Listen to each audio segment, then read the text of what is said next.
पकड़ा गया कैश तो देना होगा 137% तक का जुर्माना।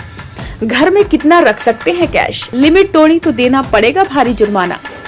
वैसे तो नोटबंदी के बाद से ही लोगों ने घर में ज्यादा कैश रखना बंद कर दिया है, लेकिन आपातकालीन स्थिति के लिए या बैंक व एटीएम जाने के झंझट से बचने के लिए कुछ लोग अभी भी कैश घर में ही रख लेते हैं। हालांकि बहुत कम ही लोग जानते हैं कि घर में कितना कैश रखना सही रहता है या फिर कानून के दायरे में आता है।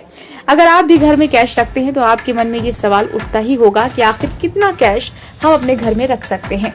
आपको बता दें कि घर में नकदी रखने की कोई सीमा तय नहीं की गई है। इनकम टैक्स के नियम के मुताबिक आप अपने घर में कितना भी कैश रख सकते हैं, लेकिन यदि उसे जांच एजेंसी पकड़ लेती है तो आपको उसका सोर्स बताना होगा।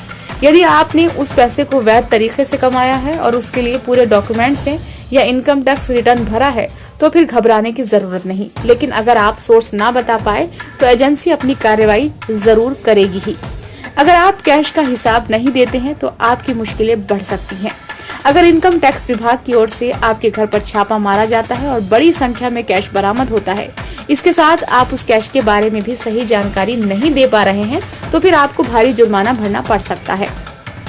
आपके पास से जितना कैश बरामद होगा उस अमाउंट का 137% तक टैक्स लगाया जा सकता है। इसका मतलब है कि आपके पास जितना कैश रखा है वह तो जाएगा ही, उसके ऊपर से 37% और आपको भरना पड़ेगा।